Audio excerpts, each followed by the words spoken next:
හරි. අද මම බලාපොරොත්තු වෙන්නේ ඔයාලත් එක්ක මවුල සම්බන්ධව තියරි ටික සාකච්ඡා කරන්න. හරි. මේ මවුල සම්බන්ධව තියරි ටික සාකච්ඡා කරන්න කලින් අපි දැනගන්න ඕනේ විශේෂ පදයක් තියෙනවා. ඒ තමයි අවගාඩ්‍රෝ නියතය කියන පදය. එහෙම නැත්නම් අවගාඩ්‍රෝ නියතය කියන සංකල්පය අපි සාකච්ඡා කරන්න ඕනේ. එහෙම නැත්නම් අපි දැනගෙන ඉන්න ඕනේ. මොකද්ද මේ අවගාඩ්‍රෝ නියතය කියන්නේ? අපි ඔක හඳුන්වනවා කැපිටල් L වලිනුත් අපි ඔක හඳුන්වනවා. සහ ඒකට කියනවා එහෙම නැත්නම් මෙන්න මේ අවගාඩ්‍රෝ නියතය කියන සංකල්පයට සංඛ්‍යාත්මක අගයකුත් තියෙනවා. ඒ අගය තමයි මෙන්න මේක. හරි? මෙන්න මේ සංඛ්‍යාත්මක අගයත් මෙන්න මේ අවගාඩ්‍රෝ නියතයටම අයිති. මොකද්ද මේ අවගාඩ්‍රෝ නියතය කියන්නේ? අවගාඩ්‍රෝ නියතය කියලා කියන්නේ මෙන්න මෙහෙම දෙයක්. අපි ගන්නවා කිසියම් මූලද්‍රව්‍යයක්. හරි? කිසියම් මූලද්‍රව්‍යයක් අරගෙන ඒ මූලද්‍රව්‍යයේ සාපේක්ෂ පරමාණුක ස්කන්ධයට සමාන ග්‍රෑම් ගාණක් අපි ලබා ගත්තට පස්සේ අපි කියනවා ඒ මූලද්‍රව්‍යයේ පරමාණු තියනවා කියලා කීයක්ද? මෙන්න මේ අවගාඩ්‍රෝ සංඛ්‍යාවක්.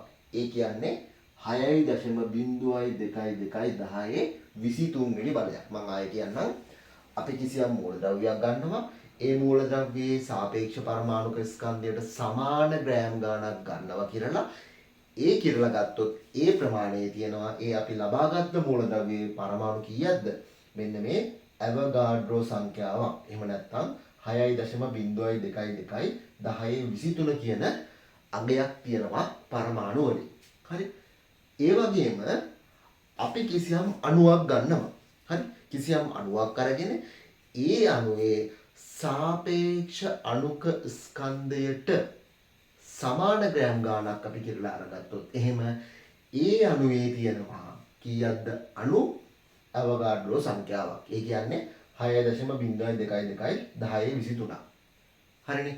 ඒ කියන්නේ අවගාඩ්‍රෝ නියතය කියලා අපි හඳුන්වන්නේ. එහෙම නැත්නම් අවගාඩ්‍රෝ සංකල්පයෙන් අපි හඳුනගන්නේ මොකද්ද? අපි කිසියම් පරමාණුවක් අරගෙන එයාගේ සාපේක්ෂ පරමාණුක ස්කන්ධයට සමාන ප්‍රමාණයක් ග්‍රෑම් ගාණෙන් ගත්තොත් හරි. හරි? එහෙම නැත්නම් කිසියම් අණුවක් අරගෙන ඒ අණුවේ සාපේක්ෂ අණුක ස්කන්ධයට සමාන ග්‍රෑම් ගාණක් අරගත්තොත් එහෙම හරි. ඒ පරමාණුවේ නම් හරි? පරමාණුවේ නම් පරමාණු තියෙනවා කීයක්ද? 6.02221023. ඒ කියන්නේ අවගාඩ්‍රෝ සංඛ්‍යාව. අණුවේ නම් අණු තියෙනවා කීයක්ද? 6.02221023. එහෙම නැත්නම් අවගාඩ්‍රෝ සංඛ්‍යාව. හරිනේ? හරි. ඕක තමයි අවගාඩ්‍රෝ සංකල්පයෙන් අපි හඳුනගන්නේ. හරි. දැන් මම උදාහරණයකින් පහදන්නම්. උදාහරණයකින් මම පැහැදිලි කරලා දෙන්නම්. මම ගන්නවා මොකද්ද? සෝඩියම් පරමාණුව ගන්නවා. හරි? අපි දැනට දන්නවා සෝඩියම් වල සාපේක්ෂ පරමාණුක ස්කන්ධය කීයද? 23යි කියලා අපි දන්නවා. හරි. මම මේ සෝඩියම් වලින් ග්‍රෑම් ගන්නවා කියලා කීයක්ද? ග්‍රෑම් 23ක් මම ලබා ගන්නවා. ග්‍රෑම් 23ක් මම ලබා ගන්නවා. හරි. එහෙනම් මෙන්න මේ ග්‍රෑම් 23 ඇතුලේ සෝඩියම් පරමාණු කීයක් තියෙනවද? අර අවගාඩ්‍රෝ සංකල්පයට අනුව මෙයාගේ සාපේක්ෂ පරමාණුක ස්කන්ධයට සමාන ග්‍රෑම් ගාණක් කියලා ගත්තොත් එහෙම ඒකේ තියෙනවා පරමාණු කීයක්ද? පරමාණු තියෙනවා අවගාඩ්‍රෝ සංඛ්‍යාව. එහෙම නැත්නම් අපි කියනවා පරමාණු තියෙනවා 6.022210 කීවෙනි බලයක්ද? 23 වෙනි බලයක්. හරි. මෙන්න මේ ප්‍රමාණය තියෙනවා. හරිනේ? ඒ වගේම මම කියන්න මෙන්න මෙහෙම අපි ගන්නවා ජලය. හරි? ජලය කියන්නේ අණුවක්. හරි? එහෙනම් මම දැනට දන්නවා ජලයේ සාපේක්ෂ අණුක ස්කන්ධය කීයද? සාපේක්ෂ අණුක ස්කන්ධය මම දන්නවා හයිඩ්‍රජන් නම් හයිඩ්‍රජන් වල සාපේක්ෂ අණුක ස්කන්ධය සාපේක්ෂ පරමාණුක ස්කන්ධය 1යි. ඔක්සිජන් වල සාපේක්ෂ පරමාණුක ස්කන්ධය කීයද? 16යි. එහෙනම් මේ පොදු අණු එහෙම නැත්නම් මේ සමස්ත අණුවේ කීයද? සමස්ත අණුවේ හයිඩ්‍රජන් දෙකක් තියෙන නිසා මේක දෙකෙන් වැඩි කරන්න ඕනේ. ඔක්සිජන් 1යි තියෙන්නේ. එහෙනම් කොහොමත් මේක 16ම තමයි. හරිනේ? එහෙනම් සමස්ත අණුවේ සාපේක්ෂ අණුක ස්කන්ධය කීයද? සාපේක්ෂ අණුක ස්කන්ධය කීයද දෙන්නේ? 2 වැඩි කිරීම 1 ධන 16ක්. ඒ කියන්නේ 18යි. හරි. එහෙනම් මම මම ජලය ගන්න කීයක්ද? ජලයේ මම ග්‍රෑම් 18ක් ගත්තොත් එහෙම ජලයේ තියෙනවා ජල අණු කීයක්ද? ජල අණු තියෙනවා කීයක්ද? ඇවගාඩ්‍රෝ සංඛ්‍යාවක්. ඒ කියන්නේ 6.022 1023 වෙනි බලයක්. හරි. එහෙනම් මම ජලය කියන අණුව අරගෙන එයාගේ සාපේක්ෂ අණුක ස්කන්ධයට සමාන ග්‍රෑම් ගාණක් ගත්තොත් එහෙම ඒ තුල ජල අණු තියෙනවා කීයක්ද? ඇවගාඩ්‍රෝ සංඛ්‍යාව. මම සෝඩියම් කියන පරමාණු අරගෙන එයාගේ සාපේක්ෂ පරමාණුක ස්කන්ධයට සමාන ග්‍රෑම් ගාණක් ගත්තොත් එහෙම ඒ තුල සෝඩියම් පරමාණු තියෙනවා කීයක්ද? ඇවගාඩ්‍රෝ සංඛ්‍යාව. හරි. එහෙනම් දැන් අපි බලමු මෙන්න මේ කතාව. හරි. දැන් මම කියන්නම් මෙන්න මේව. හරි. අපිට කියනවා අපිට ගාණක් විදියට අපිට කියනවා මෙන්න මෙහෙම කතාවක්. හරි. අපිට කියනවා සෝඩියම් වල ග්‍රෑම් 46ක් ගත්තොත් එහෙම ඒ තුල සෝඩියම් පරමාණු කීයක් තියෙනවද? හරි. සෝඩියම් පරමාණු කීයද කියලා අපෙන් අහනවා ගාණක් විදියට. හරි. සෝඩියම් වල ග්‍රෑම් 46ක් ගත්තොත් එහෙම සෝඩියම් පරමාණු කීයක් තියෙනවද කියලා අපෙන් ගාණක අහනවා. හරි. කොහොමද හදන්නේ? මේක හදන්න තියෙන්නේ මෙන්න මෙහෙම. ඇවගාඩ්‍රෝ නියමයට අනුව සෝඩියම් කියන කෙනාගේ සාපේක්ෂ පරමාණුක ස්කන්ධයට සමාන ග්‍රෑම් ගාණක් ගත්තොත් එහෙම එයාගේ තියෙනවා කීයක්ද? පරමාණු ඇවගාඩ්‍රෝ සංඛ්‍යාවක් තියෙනවා. හරි. අපෙන් අහන්නේ ග්‍රෑම් 46ක කොච්චරක් තියෙනවද කියලා. හරි. ඒ කියන්නේ ඇත්තම කතාව ගත්තොත් මෙයාගේ සාපේක්ෂ පරමාණුක ස්කන්ධයට සමාන ග්‍රෑම් ගාණක් නෙමෙයි දැන් ගණන් තියෙන්නේ. කොච්චරක්ද? ඒ වගේ ග්‍රෑම් ගාණ නැත්නම් සාපේක්ෂ පරමාණුක ස්කන්ධය වගේ දෙගුණයක්. හරිනේ? හරි. එහෙනම් මම කියන්නම් ඇවගාඩ්‍රෝ නියතයට අනුව ග්‍රෑම් 23ක් ගත්තොත් නම් තියෙනවා කොච්චරක්ද? ඇවගාඩ්‍රෝ සංඛ්‍යාවක් තියෙනවා සෝඩියම් පරමාණු. අපෙන් අහන්නේ කීයක්ද? අපෙන් අහන්නේ ග්‍රෑම් 46ක් ගත්තොත් එහෙම කොච්චරක් තියෙනවද කියලා. හරිනේ. මුලින් ග්‍රෑම්ට ග්‍රෑම් සුළු වෙලා යනවා. මෙතන ගත්තොත් 23ට 23 ඒවා 1යි 46ට 23 ඒවා කීයක්ද? 2යි. එහෙනම් මෙතන එනවා කීයක්ද? 2L කියලා. 2L. ඒ කියන්නේ ඇවගාඩ්‍රෝ සංඛ්‍යාව වගේ දෙගුණයක්. ඒ කියන්නේ කීයක්ද? 2 වැඩි කිරීම 6.022 1023. හරිනේ. ඒ කියන්නේ කීයක්ද? 6 වරක් 2 12යි 0යි 4යි 4යි 1023. තේරුණාද? මේ කියන්නේ මොකද්ද? සෝඩියම් වල ග්‍රෑම් 46ක් ගත්තොත් නම් දැන් තියෙනවා පරමාණු කීයක්ද? 2යි. ඒ කියන්නේ ඇවගාඩ්‍රෝ සංඛ්‍යාව වගේ දෙගුණයක්. ඒ කියන්නේ 12.044යි 1023ක් තියෙනවා. හරිනේ. දැන් මම ගන්නවා අපි ගත්තොත් මෙන්න මෙහෙම. මම කියනවා දැන් ගන්න සෝඩියම් නෙමෙයි. මම කියනවා ජල අණුව අරගෙන මෙයාගේ ග්‍රෑම් 36ක තියෙන අපෙන් අහනවා අණු කීයක් තියෙනවද? ජල අණු කීයක් තියෙනවද කියලා අපෙන් අහනවා. කොහොමද හදන්නේ? මේක හදන්නේ අර ඉස්සෙල්ලා වගේම ඇවගාඩ්‍රෝ නියමය භාවිතා කරලා තමයි. හරිනේ. එහෙනම් මුලින්ම අපි ඇවගාඩ්‍රෝ නියමයට අනුව හරිද? මුලින්ම ඇවගාඩ්‍රෝ නියමයට අනුව. හරි. අපි දැනට දන්නවා මෙයාගේ සාපේක්ෂ අණුක ස්කන්ධය කීයද? 18යි කියලා දන්නවා. නේද? හරි. ඇවගාඩ්‍රෝ නියමයට අනුව මෙයාගේ ග්‍රෑම් 18ක් ගත්තොත් නම් අණු ගාන අපි දන්නවා ඇවගාඩ්‍රෝ සංඛ්‍යාව කියලා. එහෙනම් මම කියනවා මෙයාගේ ග්‍රෑම් 18ක් ගත්තොත් නම් අපි දන්නවා ඇවගාඩ්‍රෝ සංඛ්‍යාවක් තියෙනවා කියලා. මොනවද? ජල අණු. හරිනේ. එහෙනම් අපෙන් අහනවා කීයක්ද? 36ක් ග්‍රෑම් 36ක කොච්චරක් ජල අණු තියෙනවද කියලා. ග්‍රෑම්ට ග්‍රෑම් සුළු වුණා. මෙයාගේ 1යි 18 වර 2 කීයද? 36ක් නිසා 18 වර 2 36ක් නිසා මෙතන එනවා කීයක්ද 2L කියලා. ඒ කියන්නේ ජලය ග්‍රෑම් 18ක් ගත්තොත් නම් අවගාඩ්‍රෝ සංඛ්‍යාවක් තියෙනවා. හැබැයි ඒ වගේ දෙගුණයක් අරන් තියෙන්නේ. එහෙනම් අවගාඩ්‍රෝ සංඛ්‍යාව වගේ කී ගුණයක්ද? දෙගුණයක්. එහෙනම් ඉස්සෙල්ලා වගේම 2 වැඩි කිරීම 6.0222 10 23ක් තියෙනවා මොනවද? ජල අණු. ඉස්සෙල්ලා වගේම 12.04 10 23ක්. හරිනේ. එහෙනම් අවගාඩ්‍රෝ සංකල්පයෙන් කියන්නේ මෙන්න මේ වගේ දෙයක්. හරි. එතකොට අපිට පුළුවන් මේ වගේ අපෙන් අහන. හරි. අපෙන් අහන ඕනිම පරමාණුවක එහෙම නැත්නම් ඕනිම අණුවක අපිට අදාළව දීලා තියෙන ස්කන්ධයකට කොච්චර පරමාණු සංඛ්‍යාවක් තියෙනවද කොච්චර අණු සංඛ්‍යාවක් තියෙනවද කියලා ගණනය කරගන්න පුළුවන් මොකක් භාවිතා කළාද? අවගාඩ්‍රෝ සංඛ්‍යාව භාවිතා කළා. එහෙම නැත්නම් අවගාඩ්‍රෝ නියමය භාවිතා කරලා. හරි. අපිට ඒකට දැනගන්න ඕනේ මොකද්ද? සාපේක්ෂ පරමාණුක ස්කන්ධය දැනගන්න ඕනේ පරමාණුවක නම්. එහෙම නැත්නම් සාපේක්ෂ අණුක ස්කන්ධය දැනගන්න ඕනේ මොකේද? අණුවක නම්. හරි. මම තව උදාහරණයක් ගන්නම්. තව උදාහරණයක් ගන්න මෙන්න මෙහෙම. හරි. මැග්නීසියම් කියන පරමාණුව ගත්තොත් එයාගේ සාපේක්ෂ පරමාණුක ස්කන්ධය කීයද? සාපේක්ෂ පරමාණුක ස්කන්ධය 24යි. මගෙන් අහනවා මැග්නීසියම් ග්‍රෑම් 24ක් ගත්තොත් එයාගේ තියෙන පරමාණු සංඛ්‍යාව. ඊට පස්සේ අහනවා මැග්නීසියම් ග්‍රෑම් කීයක්ද? 48ක් ගත්තොත් එහෙම එයාගේ තියෙන පරමාණු සංඛ්‍යාව.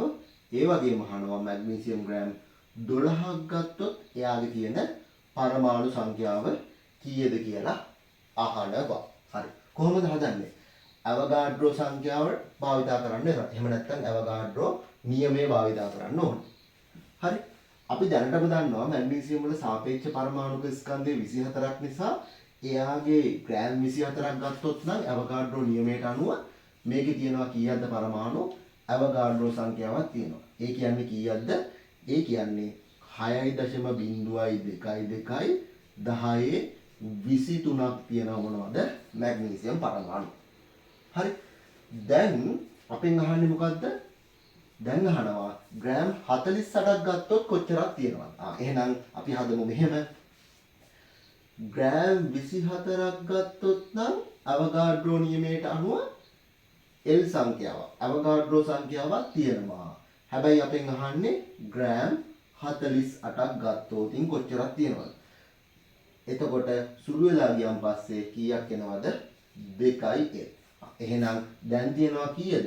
2L ප්‍රමාණයක්. ඒ කියන්නේ 6.22 10 23 වගේ දෙගුණයක්. ඒ කියන්නේ 12.044 10 23ක් තියෙනවා මොනවද? මැග්නීසියම් පරමාණු. හරිනේ. දැන් අහනවා කීයක්ද? ග්‍රෑම් 12ක කීයක් තියෙනවද? හරි. ඒකත් ඒ වගේම තමයි මැග්නීසියම් ග්‍රෑම් 24ක් ගත්තොත් නම් අවගාඩ්‍රෝ සංඛ්‍යාවක් තියෙනවා. හැබැයි අහන්නේ ග්‍රෑම් කීයකද? ග්‍රෑම් 12ක. එහෙනම් මොකද වෙන්නේ? 12ට 12 ඒවා එකයි. 12ට 24ට 12 ඒවා කීයද? 2යි. එහෙනම් දැන් එනවා කීයක්ද? L බෙදීම 2ක්. එහෙම නැත්නම් අවගාඩ්‍රෝ සංඛ්‍යාව වගේ භාගයක්. ඒ කියන්නේ දැන් මැග්නීසියම් වල ග්‍රෑම් 12ක් ගත්තොත් එහෙම කීයක් දෙන්නේ? L බෙදීම 2ක්. ඒ කියන්නේ අවගාඩ්‍රෝ සංඛ්‍යාවෙන් භාගයක්. ඒ කියන්නේ 6.011 10 23යි. හරිනේ. මේක මේ විදිහට තමයි හදාගන්න තියෙන්නේ අවගාඩ්‍රෝ නියතය භාවිතා කරලා. හරි. ඒ වගේම මම දැන් ගන්නම් අණුවක්. හරි. මම ගන්නම් අණුවක්. අණුවක් ගමු මෙහෙම. අපි හිතමු කැල්සියම් කාබනේට් කියන අණුව. හරි. කැල්සියම් කාබනේට් කියන අණුව. මෙයාගේ ග්‍රෑම් 100ක් ගත්තොත් කොච්චර අණු සංඛ්‍යාවක් තියෙනවද කියලා අහනවා. ඒ වගේම ග්‍රෑම් 300ක් ගත්තොත් කොච්චර අණු සංඛ්‍යාවක් තියෙනවද කියලා අහනවා. ඒ වගේම ග්‍රෑම් 50ක් ගත්තොත් එහෙම කොච්චර අණු සංඛ්‍යාවක් තියෙනවද කියලා අපෙන් අහනවා. කොහොමද හදන්නේ? මුලින්ම අපි දැනගන්න ඕනේ මේ ගාන හදාගන්න නම් අපිට මොනවද දීලා තියෙන්න ඕනේ? අපිට දීලා තියෙන්න ඕනේ එක්ක සාපේක්ෂ අණුක ස්කන්ධය. හරි. එහෙම නැත්නම් මේ එක එක පරමාණුවේ තියෙන සාපේක්ෂ පරමාණුක ස්කන්ධ ටික දීලා තියෙන්න ඕනේ. හරි. මම කියනවා කැල්සියම් වල සාපේක්ෂ පරමාණුක ස්කන්ධය 40යි. කාබන් වල කීයද? 12යි. ඔක්සිජන් වල 16යි. හරි. එහෙනම් මුලින්ම අපි දැනගන්න ඕනේ මොකද්ද? මුලින්ම අපි දැනගන්න ඕනේ මෙයාගේ සාපේක්ෂ අණුක ස්කන්ධය හොයාගන්න. කොහොමද මෙයාගේ සාපේක්ෂ අණුක ස්කන්ධය හොයාගන්න තියෙන්නේ? මෙයාගේ සාපේක්ෂ අණුක ස්කන්ධය හොයාගන්න තියෙන්නේ මෙතන නම් ගත්තොත් එහෙම සාපේක්ෂ අණුක ස්කන්ධය. හරිද?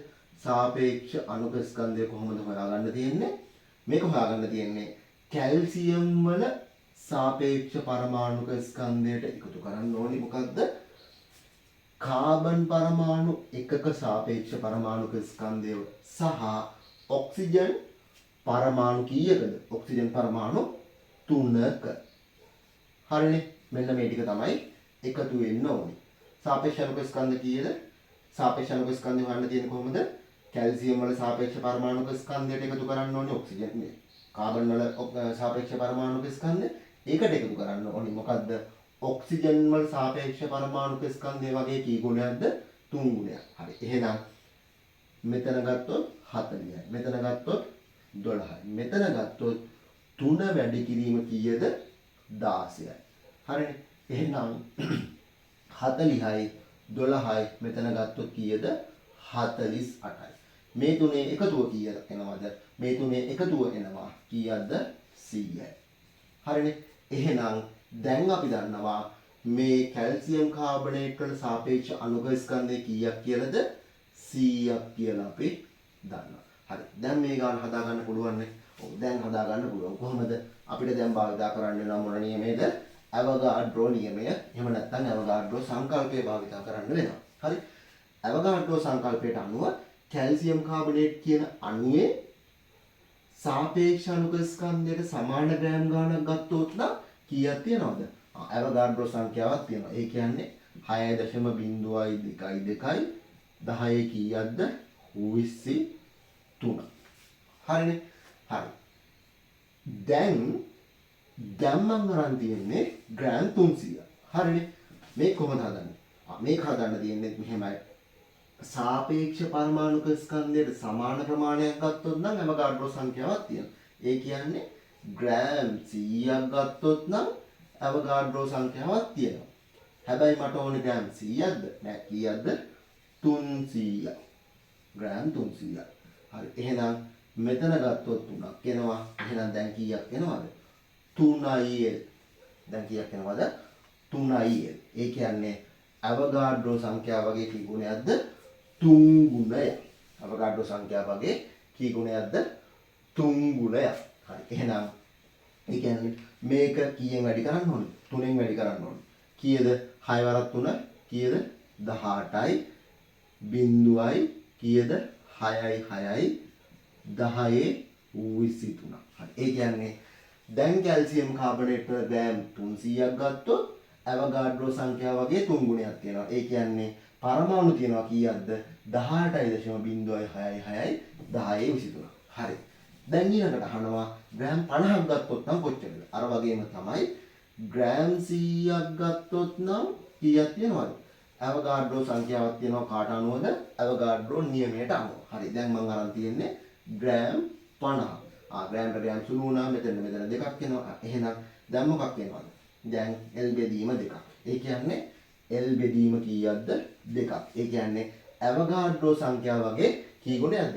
භාග ගුණයක්. ඒ කියන්නේ දැන් මෙයාගේ භාගයක්. ඒ කියන්නේ කීයද? 3.011 10ේ 23. හරිනේ.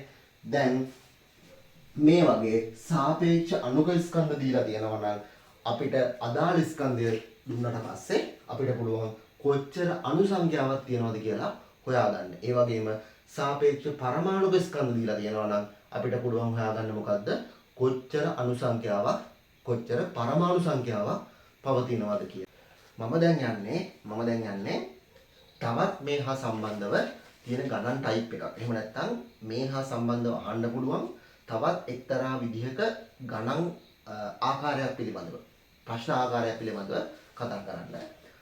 මොකද්ද මේ ආකාරය? හරි මෙන්න මෙහෙමයි. ප්‍රශ්නයක් විදිහටම ලිව්වොත් මම කියනවා SO2. මොකක්ද SO2 කියන්නේ? Sulphur dioxide. හරි. මෙන්න මේ සල්ෆර් ඩයොක්සයිඩ් වල ග්‍රෑම් 128ක පවතින ඔක්සිජන් පරමාණු සංඛ්‍යාව අපෙන් ඇහුවොත්. හරි. ඒ වගේම මේ ග්‍රෑම් 128 තියෙන සල්ෆර් පරමාණු සංඛ්‍යාව කීයද කියලා ඇහුවොත් අපි කොහොමද හදාගන්නේ? මම කියනවා මෙතන සල්ෆර් වල 32යි සාපේක්ෂ පරමාණුක ස්කන්ධය, ඔක්සිජන් වල 16යි සාපේක්ෂ පරමාණුක ස්කන්ධය. කොහොමද මේක හදන්නේ? කොහොමද අපි මේ වගේ ගාණක් ගොඩ දාගන්නේ? හරි.